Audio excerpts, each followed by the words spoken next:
welcome with a big applause, Addie Wagenknecht.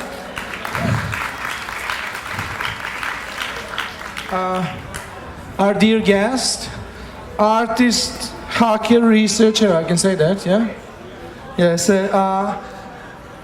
she works somewhere between hacking and conceptual art, working on a tension between expression and technology. And you had opportunity yesterday to see her. If you were here yesterday in the afternoon here, you could see she did a very interesting performance of a drone painting. Can you tell us a bit more about it? How did you start to do it, and what are the new technology practices you use in your work? So I have kind of an untraditional background in terms of fine arts. I got my university degree in computer science, and when I was done with my master's degree, I went to a place called ITP at New York University in New York City, which is sort of a mix at the time of electrical engineering, physical computing, and then the more traditional arts, and it's housed within an art school.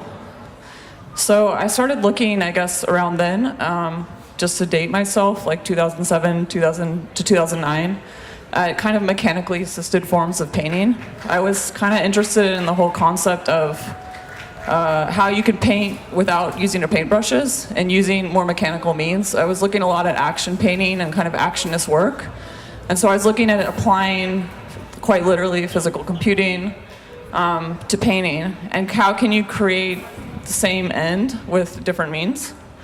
So I started experimenting with that. People thought it was sort of weird and didn't really understand it. That fell into a residency and fellowship at a place called I-Beam, which at the time was in the center of kind of the arts world, if you will, in Chelsea, in New York City, where they were located then. They've unfortunately since moved to Brooklyn. But they had laser cutters and 3D printers and all these very, at the time, like progressive, super, somewhat elitist, I would argue, technologies. They were extremely expensive, like $80,000 to $100,000 per machine for anything that had a commercial repeatability and all this stuff. So I got there, I got in with a group called Fat Lab, which is the Free Art and Technology lab, and we're a group of sort of misfits and hackers and researchers and roboticists and artists and graffiti writers. And we started working a lot with computer vision, and so one thing led to another, and I had a viable artistic career as sort of a full-time job.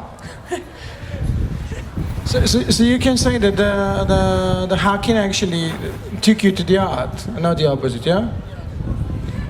I think the advantage of not having a formal degree in something is that you don't know necessarily what the quote-unquote rules are, so you don't have this confined constraints in terms of what you can break and what you can make, and you don't have these rules or sort of preconceived expectations about what's possible. So in that way, I really appreciate that first few years of my kind of our creative development, because I didn't see those rules and I didn't see the hierarchies in the system that are now I'm very aware of. It's interesting that you share this experience now of your beginnings, like working on these different formats, laboratories, maker spaces, and like when these relation between artists and modern technology started something with modernism, like with 100 or how many years ago. The people kind of thought that the galleries will soon be obsolete, but still, they are here, and you do the Fab Labs, but you do galleries too.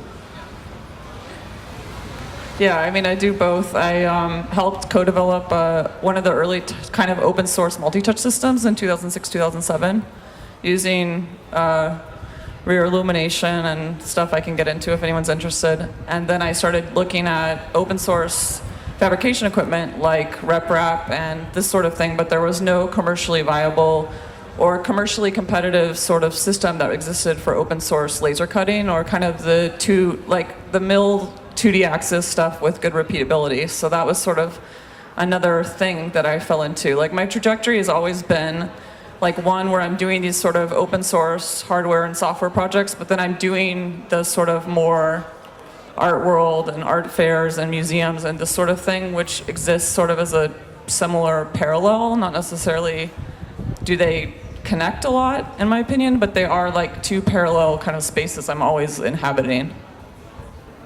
Can you compare these different formats, like, like doing performance here and in the field and the conference and or like the workshop that you also had yesterday, or the exhibitions that you're doing? What works best for you? What sort of brings you closer to what you want to do? I'm still trying to figure out what I want to do. But I think it gives me a sort of permission to exist in both spaces, so I don't necessarily feel that I have to be an artist or I have to be a hacker or a researcher. I can do both, and I float between. For example, I'm here at DOKU, and then I'm at Art Basel in 2 days, and so they're both very kind of established communities, but they're very separate. I don't think there's a lot of people that go between either, and the people at Art Basel aren't necessarily where I'm here, and vice versa. So, does that answer it? Sort of, but do you think that the time of accelerated technological development, or at least that's how we perceive it, and that's sort of like a general consensus that we live in such times, could help us decrease this tension between self-expression and technology, or it's sort of making it less bearable? I kind of see the communities dividing further in a way. I think the more complex the technologies are perceived to be, the less likely people are to become familiar with them or feel like they have permission to play with them or hack with them. I know, like, when machine learning started getting kind of hypey the last year or two, a lot of people who would have maybe gone into it a few years ago now feel like the bar is too high, especially creatively, or that the people who are good at it, that's been established, so that they can't necessarily kind of get into that field, which isn't the case at all. Like, success is not scarce. There's unlimited abilities for everyone to be successful, but there's this constant bar of like, well, all these people who are really good at GAN, like ML stuff, now I can't do it because the bar is set so high that the permission to entry is inaccessible. Success, this is a very powerful word, and we measure it in different ways, and that brings me to the unavoidable question of commodization of art and the role of technology with it. We just had, was it last year or 2 years ago, this famous Banksy's prank with the painting. There was sort of powerful statement of ludocracy of a contemporary art market, but in a way also failed prank, because the prank was immediately sold too. So how do you feel about it? Like, who's winning that race? And and in all that, are we getting at least closer to artists being more fairly awarded for their work? Awarded for their work.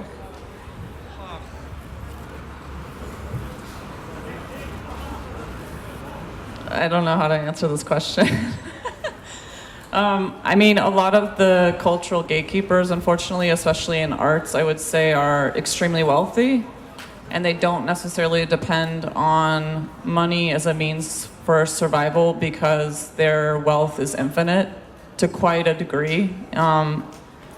There's definitely houses and places I've been where I cannot fathom a single family living, never mind like 30 families, because of just how expansive they are. And those people, unfortunately, control a lot of what gets into the museums and who's shown and why they're shown and what galleries they're shown at. And there's a lot of sort of, I don't know if people watch House of Cards or if that's a US show.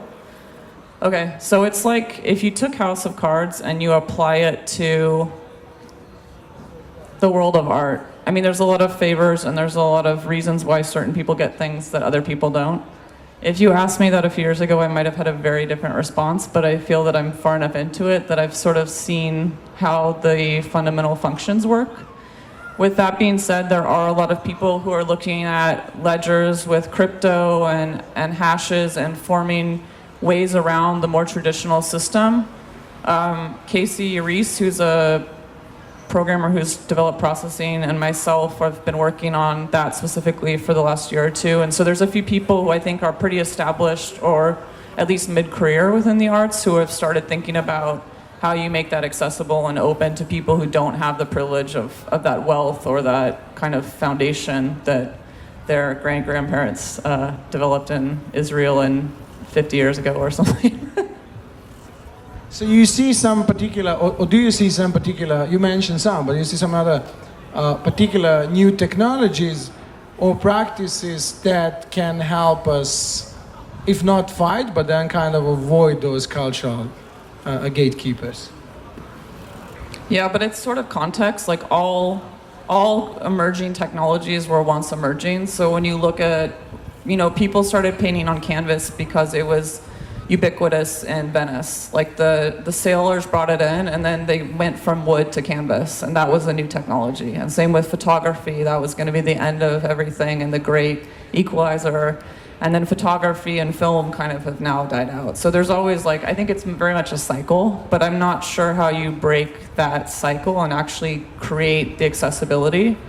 Digital photography is interesting because I think with Instagram and these sort of things, people are now, if you disregard the algorithms that actually control what you see on Instagram, which is a whole nother topic maybe, there is a lot more photographers now. And a lot of people who are getting good photography jobs in terms of commercial gigs and working with fashion labels and stuff that they can actually sustain themselves on because of Instagram. And they're found on Instagram, so. Let's get back to this, just another topic that you mentioned. Can you disregard the algorithms and, all the, what they can see? It was sort of can you sort of, move yourself outside of a matrix a bit?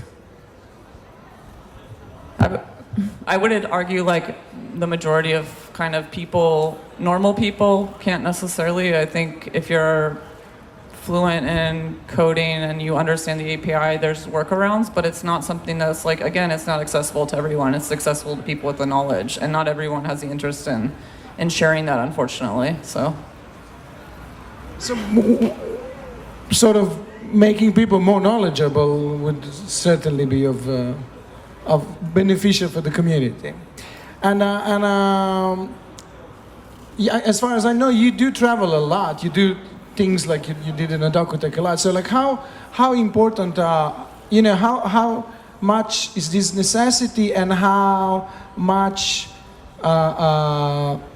is that important for you trying to find out what you want to do in your work?